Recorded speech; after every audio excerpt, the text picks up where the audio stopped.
दलित चिंतन पर कमल भारती जी की चौथी पुस्तक लोकतंत्र में भागीदारी के सवाल की पिछले एपिसोड में हमने चर्चा करी थी पिछड़ों के खिलाफ मंदिर की राजनीति लेख के ऊपर। इसके तहत हमने जाना कि पिछड़ों को सत्ता में भागीदारी कोई भी नहीं देना चाहता क्योंकि इससे सवर्ण हिंदुओं के वर्चस्व पर आंच आती है और पिछड़े उनके कंट्रोल से बाहर होने का डर है। साथ ही हमने जाना मंडल आयोग 1 और मंडल आयोग 2 में किन किन सिफारिशों के ऊपर चर्चा की गई थी और किस तरीके से उसको रिवाइज किया गया। इस लिहाज से हम देखते हैं कि आज तक भी मंडल आयोग की जो सिफारिशें हैं उनको पूर्ण रूप से लागू नहीं किया गया है। ऐसे में अधिकार और विकास दोनों ही में पिछड़ी जातियां जो हैं वो अनुसूचित जाति और जनजातियों से दशकों पीछे हैं। इन सभी चीजों के ऊपर हमने पिछले एपिसोड में चर्चा करी थी और अब हम इसके अगले लेख की तरफ बढ़ेंगे। तो चलिए मेरे साथ। जय भीम, मैं शालिनी और आप देख रहे हैं अंबेडकर नामा। आज का अगला लेख है मुस्लिम समाज में मजलूम। मतलब जिस तरीके से हमारे भारतीय समाज का ताना बाना है और धार्मिक ताने बाने को यदि हम देखें तो हिंदुओं में जिस तरीके से वर्ण व्यवस्था है उसी तरीके से मुसलमानों में भी वर्ण व्यवस्था है, लेकिन हिंदुओं से थोड़ा सा डिफरेंट फॉर्म में। उसी के ऊपर आज हम चर्चा करेंगे और साथ ही ये भी जानेंगे कि किस तरीके से न केवल दलित हिंदुओं ने धर्मांतरण किया मुस्लिम धर्म के अंदर, बल्कि द्विज और कुलीन ब्राह्मणों ने भी अपने फायदे के लिए मुस्लिम धर्म में अपने आप को धर्मांतरित किया। इन सब मुद्दों के ऊपर आज हम चर्चा करेंगे, इसलिए ध्यान से सुनिए। मुस्लिम समाज में मजलूम।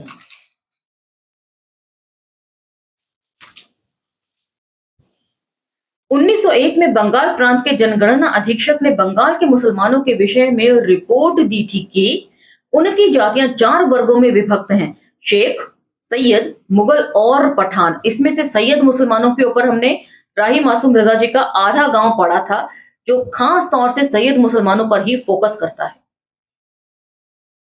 सामाजिक दृष्टि से मुसलमानों को भी 2 वर्ग हैं, एक अशराफ और दूसरा अजलाफ। अशराफ का अर्थ है कुलीन या उच्च, जो अफगान अरब मूल के तथा उच्च हिंदुओं से धर्मांतरित मुसलमान कहे जाते हैं। अजफाल पेशेवर जातियों से धर्मांतरित मुसलमानों का वर्ग है, जो नीच, कमीना और बदजात कहे जाते हैं। एक तीसरा वर्ग कुछ स्थानों पर सबसे नीच मुसलमानों का भी है, जिसकी त्रासदी यह है कि उनके साथ कुलीन मुसलमान ही नहीं, अजलाफ मुसलमान भी संबंध नहीं रखते। यहाँ तक कि उनके लिए मस्जिद और सार्वजनिक कब्रिस्तान का उपयोग भी निषिद्ध है। ये बिल्कुल वैसे ही है जैसे हिंदू वर्ण व्यवस्था में अछूतों के साथ बर्ताव किया जाता है। उनके लिए अलग घाट होते हैं, अलग शमशान होते हैं।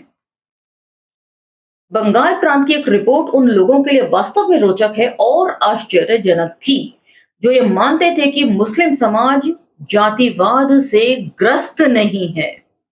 किंतु अब यह तथ्य आश्चर्यजनक नहीं रहा, क्योंकि अब भारत और पाकिस्तान दोनों ही देशों में जातिवाद मुस्लिम समाज का यथार्थ है। ये सच है कि इस्लाम में जातिवाद नहीं है। कुरान के अनुसार ऊंचा या बड़ा वह है जिसमें अल्लाह का खौफ सबसे ज्यादा है, मतलब जो गलत काम करने से डरता हो। यह भी सच हो सकता है कि दुनिया के दीगर मुल्कों में जहां जहां इस्लाम गया उसने बेहतर समाज का निर्माण किया हो, किंतु भारत का सच यह है कि यहाँ इस्लाम एक बेहतर मुसलमान समाज का निर्माण नहीं कर सका। हिंदू समाज यदि वर्ण व्यवस्था और जाति भेद से पीड़ित है, तो मुस्लिम समाज का जातिवाद उससे भी भयानक है। हम अजलाफ मुसलमानों को पिछड़ी जातियां कह सकते हैं, जिसमें जुलाहा, दर्जी, फकीर, रंगरेज, बढ़ई, मनिहार, दाई, गद्दी, कलाल, कसाई, कुंजड़ा, लहेड़ी, मही फरोश, मल्लाह, धोबी, हज्जाम, मोची, नट, पनवाड़ी, मदारी इत्यादि जातियां आती हैं। अर्जाल अर्थात सबसे नीच मुसलमानों में भनार, हलालखोर, हिजड़ा, कसबी, लालबैगी, मोगता तथा मेहतर जातियां मुख्य हैं, जिन्हें हम दलित और अछूत कह सकते हैं। तो जहां तक मेरी समझ साथ दे रही है, क्या पसमंदा मुसलमान भी इसी वर्ग में आते हैं? ये आप लोग जो जानकार हैं इन सब चीजों के, मुझे कमेंट सेक्शन में मेरा मार्गदर्शन जरूर कीजिएगा इस बाबत। इन दलित मुसलमानों के साथ कुलीन मुसलमानों का भी वही व्यवहार है जो हिंदू दलितों के प्रति सवर्णों का है। हिंदू समाज में तो दलितों के प्रति दृष्टिकोण में परिवर्तन भी आया है और बहुत से प्रगतिशील हिंदुओं का सहयोग भी दलितोत्थान के क्षेत्र में मिल रहा है। परंतु दलित मुसलमानों का दुर्भाग्य है कि उनके उत्थान के प्रश्न पर कुलीन मुसलमानों में न तो सोच पैदा हुई है और न अब हो रही है। ये बात बिल्कुल सही है कि दलित उत्थान के लिए सवर्ण हिंदुओं में जो उदारवादी लोग हैं उन्होंने भी काफी जो है प्रोत्साहित किया है इस उत्थान को। किसी समय दलित हिंदुओं का मंदिर में प्रवेश वर्जित था, किंतु दलित मुसलमान के बारे में बरेली इस्लामिक स्कूल तो आज भी मौलाना अहमद रजा खां की इस हिदायत पर अमल करता है कि अर्जाल की इमामत में अशराफ की नमाज नहीं हो सकती। मतलब अल्लाह की इबादत करने पर भी रोक है। ये बताने की आवश्यकता नहीं कि भारत विभाजन में मुख्य भूमिका अशराफ विदिन ब्रैकेट कुलीनों ने निभाई थी, परंतु विडंबना यह है कि उस विभाजन से पैदा हुई नफरत की आग जब भी भड़कती है तो उसमें जलकर राख होने वाले मुसलमान अशराफ नहीं अर्जाल व अजलाफ अर्थात दलित होते हैं। ये दलित मुसलमान कौन है और इनकी जीवन के विभिन्न क्षेत्रों में क्या स्थिति है, ये जानने से पूर्व ये बताना जरूरी है कि पद धन और जागीरों के लालच में, ये पॉइंट जरा आप ध्यान से सुनिएगा। हो सकता है बहुत से लोग इस पॉइंट को सुनने के बाद बिलबिला जाए कमेंट सेक्शन में। ये जानने से पूर्व यह बताना जरूरी है कि पद धन और जागीरों के लालच में भारत में मुसलमान बनने वालों में सर्वाधिक संख्या ऊंची जातियों के हिंदुओं की थी। महापंडित राहुल सांकृत्यायन ने लिखा है, एक गौतम राजपूत हिजड़ा बनकर दिल्ली के दरबार विदिन ब्रैकेट शायर जहांगीर का कृपा पात्र बना। उसका प्रभाव इतना बड़ा कि उसे बादशाह ने एक बहुत बड़ी जागीर दे दी। हिजड़े के भतीजे हरि सिंह को चचा की पूरी संपत्ति मिलने की तभी संभावना थी जबकि वह मुसलमान हो जाए। इसलिए हरि सिंह मुसलमान हो गए। आज भी हरि सिंह के मुसलमान वंशज मौजूद हैं और इस बात का जिक्र जो है हमने राही मासूम रजा जी की आधा गांव में भी पढ़ा था। यदि आप प्लेलिस्ट में वीडियो सर्च करेंगे तो टाइटल और थंबनेल पर ध्यान दीजिएगा, आपको ये वीडियो मिल जाएगा। हर एक खान लगाने वाले मुसलमान अपने को पठान या अफगान समझते हैं, पर हमें मालूम है कि लाखों राजपूत और भूमिहार मुसलमान बनकर खान कहे जाने लगे। आपको याद होगा मैंने एक बुक पढ़ी थी, जाति आखिर क्यों नहीं जाती। उसमें भी हमने इस तरह की नई नई टर्मिनोलॉजीज पढ़ी थी। मुस्लिम राजपूत, क्रिश्चियन ब्राह्मण, जो इस बात का सबूत है कि बहुत भारी तादाद में सवर्ण हिंदुओं ने जो है धर्मांतरण किया है अलग अलग धर्मों में, अपने वर्चस्व को बनाए रखने के साथ साथ बहुत सारे बेनिफिट्स को एंजॉय करने के लिए। आगे सुनिए। किंतु हिंदू दलितों के मुसलमान बनने के पीछे पद धन या जागीर का लोभ नहीं था। हिंदू समाज व्यवस्था में अपमानित रहने के बावजूद उन्होंने सम्मान के लिए भी इस्लाम ग्रहण नहीं किया था, जैसा कि कहा जाता है। अब ये एक नया एंगल है जो कमल भारती जी दे रहे हैं। कमल भारती जी चूंकि एक बड़े विद्वान हैं, बुद्धिजीवी हैं, इसलिए उनकी कही बात में कुछ तो सच्चाई है जिसे सुने और समझे जाने की जरूरत है। तो दोनों के धर्मांतरण का जो कॉज है वो कितना डिफरेंट है ये देखिए। एक तो अपने फायदे के लिए धर्मांतरित हुआ है हिंदू धर्म से दूसरे धर्म में, और एक जो है यहां सम्मान पाना जरूरी नहीं है, उसके लिए अलग वजह है जो सामाजिक है। सुनिए। किंतु हिंदू दलितों के मुसलमान बनने के पीछे पद धन या जागीर का लोभ नहीं था। हिंदू समाज व्यवस्था में अपमानित रहने के बावजूद उन्होंने सम्मान के लिए भी इस्लाम ग्रहण नहीं किया था, जैसा कि कहा जाता है। यदि ऐसा होता तो मुस्लिम समाज में उनका स्थान दयनीय नहीं होता, वरन वे कुलीन मुसलमानों की तरह ही समादृत होते। तब क्या दलित जातियां मुसलमान बनने के लिए विवश की गई? निश्चित रूप से इसका उत्तर हां में है। उन्होंने बहुत मजबूरी में इस्लाम अपनाया है। जो दलित जातियां हिंदुओं की हैं। जब राजपूत और भूमिहार मुसलमान बनकर जागीरदार हो गए तो उनकी जागीर में रहने वाले दलित लोगों को भी उनकी सेवा के लिए मुसलमान बनने पर मजबूर होना पड़ा। जागीरदार की निरंकुशता के सामने दलितों की हिम्मत ही क्या थी कि वे अपना मार्ग स्वयं चुनते।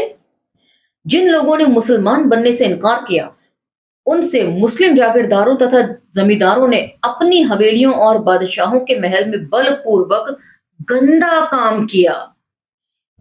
इसका परिणाम ये हुआ कि वे अपने समाज द्वारा बहिष्कृत कर दिए गए और फिर उनके सामने मुसलमान बने रहने के सिवा कोई दूसरा विकल्प ही नहीं बचा। किंतु विचारणीय यह है कि हिंदू धर्म के विषमता मूलक सिद्धांत तो उनकी दास्ता के कारण थे ही, इस्लाम के मानवतावादी सिद्धांत भी उनकी मुक्ति का मार्ग प्रशस्त नहीं कर सके। जाति है कि नहीं जाति है, कौन कहता है कि जाति है कि नहीं जाति है, ये तो सब जगह हो आती है और अब तो सभी धर्मों में ये मिल रही है। उसकी सबसे बड़ी वजह यही है कि जो द्विज हिंदू हैं, जो सवर्ण हिंदू हैं, उसमें भी खास तौर से ब्राह्मण तबका, उसने अपने फायदे के लिए हर युग में धर्मांतरण किया है। इसीलिए जहां जहां वो गए हैं अपने साथ दिमाग में जाति लटका कर लेकर गए हैं। जनेऊ भले ही वो ना पहनते हो लेकिन दिमाग में उनके जनेऊ लटका रहता है। आगे सुनिए, पहली बार भारत के इतिहास में सल्तनत काल में मोहम्मद तुगलक ने कुछ दलित मुसलमानों को अपना दरबारी बनाया था तो कहा जाता है कि कुलीन दरबारियों ने बादशाह का मजाक बनाया था। दलित मुसलमानों के प्रति कुलीन मुसलमानों के व्यवहार का पता इस तथ्य से लगाया जा सकता है कि 1857 के गदर में बंगाल और बिहार के अंसारियों ने बढ़ चढ़कर हिस्सा लिया था और लाखों रुपए से दिल्ली के विद्रोहियों की मदद की थी। लेकिन कुलीन मुसलमानों ने अंग्रेजों का साथ दिया था। यहां तक कि सर सैयद अहमद खान ने अपनी किताब असबाबे बगावत हिंद में अशराफ का बचाव करते हुए साफ साफ लिखा कि गदर के हंगामे में बदजात जुलाहे ... पेशे पेशे थे, मतलब आगे आगे थे। इसका परिणाम यह हुआ कि अंग्रेजों ने दलित मुसलमानों पर एक सीमा तक जुल्म किए कि उनकी आबादी तक पर हल चलवा दिए। यद्यपि इस बात से इनकार नहीं किया जा सकता कि आजादी के बाद मुसलमानों को हाशिए पर रखने के प्रयास अमल में लाए गए। इसके लिए देश की हिंदू राजनीति को दोषी ठहराया जा सकता है, किंतु दलित मुसलमानों की दुर्दशा का कारण हिंदू समाज नहीं बल्कि स्वयं अशराफ मुसलमान हैं। अशराफ मुसलमान आप वैसे ही मान सकते हैं जैसे हिंदू वर्ण व्यवस्था में ब्राह्मण, क्योंकि ये लोग जो हैं ब्राह्मण तबका ही है जो कन्वर्ट हुआ है मुस्लिम समुदाय में या मुस्लिम धर्म में। भारत में न सिर्फ इस वर्ग के हाथों में मुस्लिम नेतृत्व है वरन यही वर्ग जमात इस्लामी जैसे मजहबी तंजीमों, इदारों और आंदोलनों का भी जनक और संचालक है। इस्लामी सिद्धांतों को देवबंदी और बरेलवी दो स्कूलों में विभाजित करने वाला भी यही वर्ग है। इस वर्ग में जहां बेशुमार साहित्य की रचना करके अपनी बौद्धिक प्रतिभा तथा प्रगतिशीलता का परिचय दिया, वहां अपने ही सहधर्मी वर्गों की उपेक्षा करके अपनी संकीर्ण मनोवृत्ति का भी परिणाम दिया। ये ठीक वैसे ही है जैसे अछूतों को शिक्षा से महरूम रखा गया लंबे समय तक।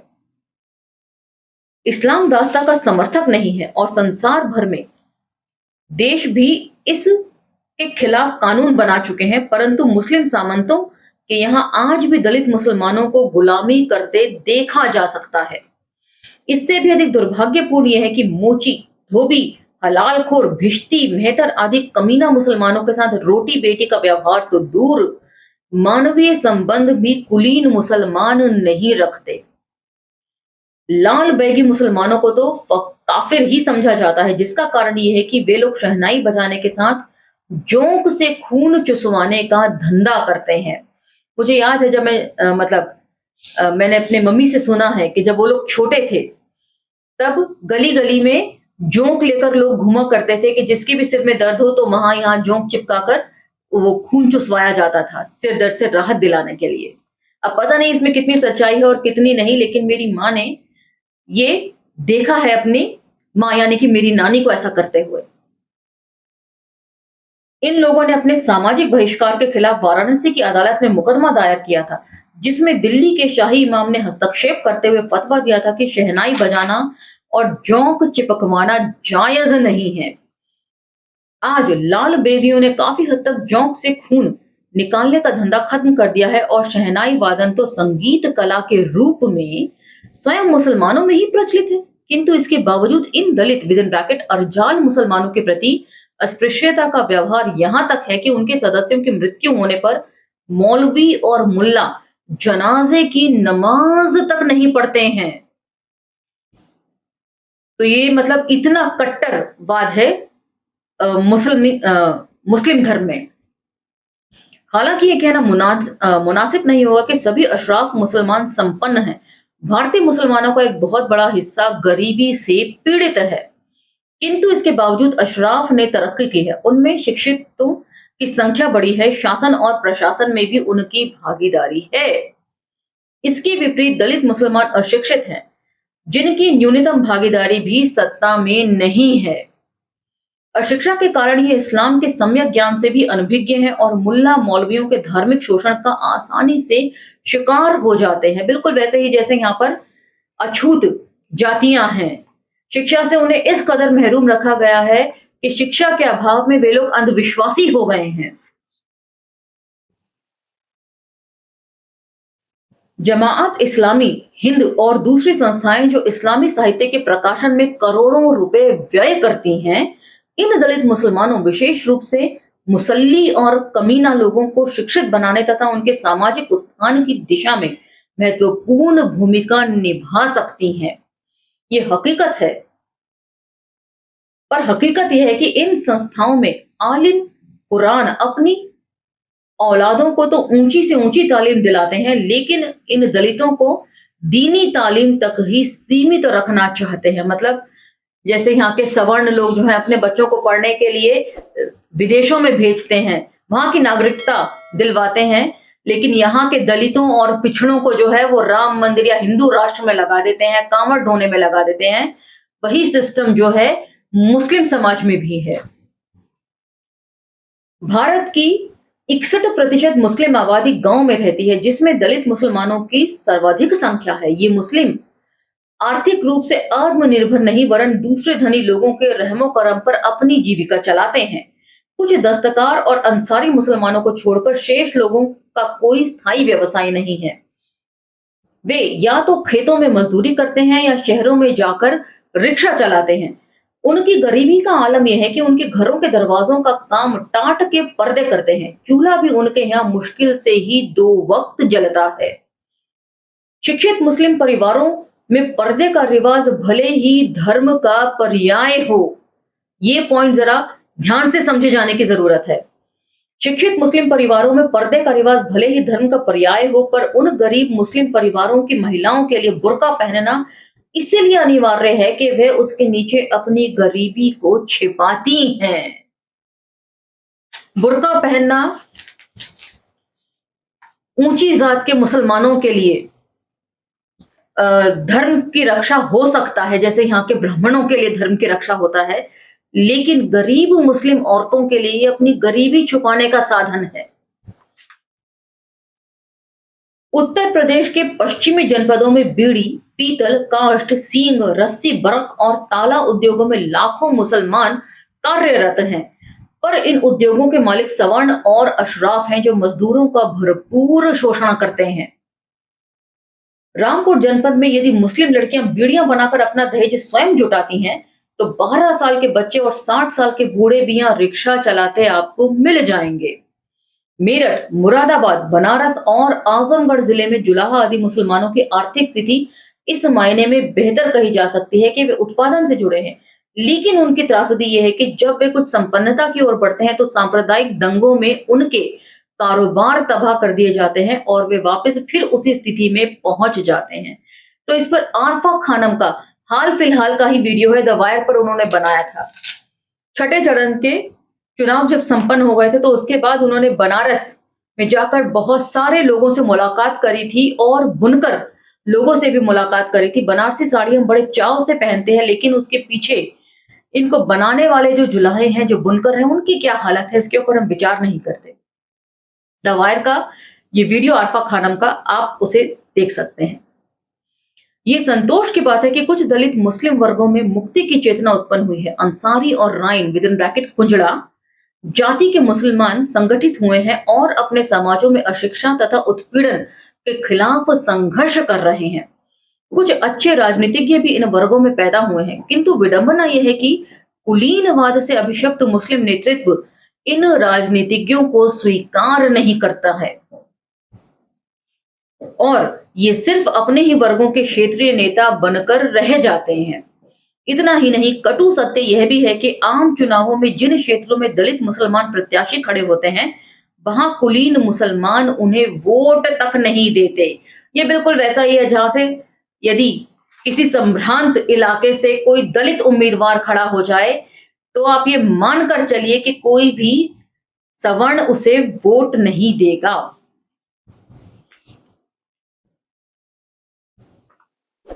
दलित मुसलमानों के साथ ये उपेक्षापूर्ण व्यवहार सिर्फ राजनीति में ही नहीं अपितु शिक्षितों को नौकरियां देने के मामले में भी किया जाता है, जिसका परिणाम यह है कि दलित शिक्षित मुसलमान दोहरी कुंठा के शिकार होते हैं। इसलिए ये महज इत्तेफाक नहीं है, साजिश है कि जो मौजूदा मुस्लिम नेतृत्व अपने राजनीतिक हितों के लिए दलित मुस्लिम वर्गों में धर्मोन्माद पैदा करता है, उसने अपने सामाजिक तथा आर्थिक शोषण के खिलाफ कोई लड़ाई नहीं लड़ी।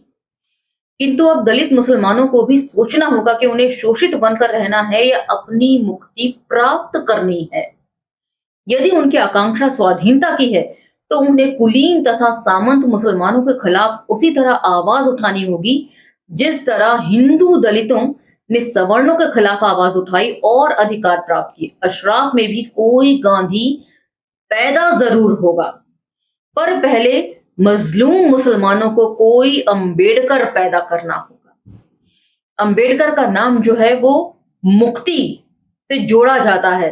हालांकि इन्हें दलितों का लीडर बनाकर पेश किया जाता है, लेकिन बाबा साहब अंबेडकर ने सभी की मुक्ति की पूरी कोशिश करी है संविधान को बनाने में, और इसमें सबसे ज्यादा तो औरतें लाभान्वित हैं। यदि ये मुक्ति संग्राम पैदा हो गया तो संसद में शहाबुद्दीन फिर मंडल आयोग का विरोध नहीं कर सकेंगे, क्योंकि तब मंडल से लाभान्वित दलित राह में जिहाद करने की लाभान्वित दलित मुस्लिम जातियों के अंबेडकर की आवाज भी संसद में गूंजेगी। तो मतलब जितना जल्दी ये मुसलमानों की दलित जातियां अंबेडकर को अडॉप्ट कर लेंगी, उतनी ही जल्दी वे अपने उद्धार की तरफ बढ़ जाएंगी। इस्लाम अल्लाह की राह में जिहाद करने की हिदायत देता है। वह अल्लाह की सृष्टि है। इस सृष्टि का विकास रोकने वाले अल्लाह पर ईमान करने वाले नहीं हो सकते। उनको ज्ञान के मार्ग पर लाने का संघर्ष यदि नहीं किया जाता तो अल्लाह उस कौम की हालत नहीं सुधारता है जिसे स्वयं भी कुछ करने का होश न हो। तो ये बिल्कुल वैसा ही है जैसा कि हम कहते हैं बाबा साहब ने मंदिर में प्रवेश का आंदोलन चलाया था दलितों को ये दिखाने के लिए कि जाओ जाकर मंदिर में देख लो, वो पत्थर की मूर्ति तुम्हारा कोई भला नहीं कर सकती। तुम अशिक्षित हो, अंधविश्वासी हो, उससे उस पत्थर की मूर्ति को कोई फर्क नहीं पड़ता, तुम्हारी हालत में कोई सुधार नहीं करती। उसी तरीके से दलित मुसलमानों के साथ भी यही बात है। अल्लाह जो है उनकी हालत को सुधारने के लिए कोई काम नहीं करते। वो अशिक्षित हैं, उन्हें अपना उद्धार किस बात में है ये भी नहीं मालूम है। ऐसे में अल्लाह भी अपना हाथ आगे नहीं बढ़ाते हैं उनका उद्धार करने के लिए। यही कहना यहां पर चाह रहे हैं कमल भारती जी। भारतीय मुस्लिम बुद्धिजीवी दक्षिण भारत में कालों के विरुद्ध गोरों के भेदभाव की निंदा करते हैं, हिंदू दलितों पर सवर्णों के अत्याचारों की आलोचना करते हैं और समस्त संसार में इस्लाम के मानवतावाद की दावत देते हैं, पर वे स्वयं कैसा मुस्लिम समाज बना रहे हैं इस पर चिंतन नहीं करते। दलित मुसलमानों के रूप में इस्लाम की विभाजित मनुष्यता, मानव के बीच बढ़ती घृणा से दम तोड़ती कुरान की आयतें, पवित्र आयतें और हजरत मोहम्मद विद इन ब्रैकेट लिखा हुआ है कि नैतिक तथा मानवीय आदेशों का ये अक्षम्य उल्लंघन उनको उद्वेलित क्यों नहीं करता? देवबंद और बरेली इस्लामी स्कूलों के धर्माधिकारी ईमान से फिरने वाले मुसलमानों पर बातिल, कुफ्र और शिर्क का फतवा जारी करते हैं, किंतु क्या उन्होंने दलित मुसलमानों के साथ अमानवीय और गैर इस्लामी व्यवहार करने वाले अशराफ मुसलमानों के खिलाफ कोई फतवा जारी किया? यदि नहीं तो क्यों नहीं? क्या इसलिए नहीं कि इन स्कूलों के धर्माधिकारी स्वयं अशराफ हैं, या इसलिए नहीं कि मजलूम मुसलमानों पर इस्लाम का मानवतावाद लागू नहीं होता? मतलब जिस तरीके से अछूत जातियों को अपने फायदे के लिए हिंदू राष्ट्र बनाने के लिए और उनमें धर्मोन्माद पैदा करने के लिए सवर्ण हिंदू जो हैं वो अपने हिंदू धर्म में शामिल कर लेते हैं, अदरवाइज वो अछूत बने रहते हैं, हिंदू धर्म से बाहर रहते हैं उसके दायरे से। उसी तरीके से दलित मुसलमान भी हैं। यहाँ पर आज का ये लेख समाप्त होता है। ये आपको कैसा लगा मुझे कमेंट सेक्शन में जरूर बताइएगा, और पसमंदा मुसलमान के बारे में मुझे थोड़ा मेरा मार्गदर्शन करिएगा। इसी के साथ ये एपिसोड समाप्त होता है। लाइक, शेयर, सब्सक्राइब इसे करते रहिए, और अब भेंट होगी अगले एपिसोड में। तब तक मुझे आज्ञा दीजिए। जय भीम, धन्यवाद।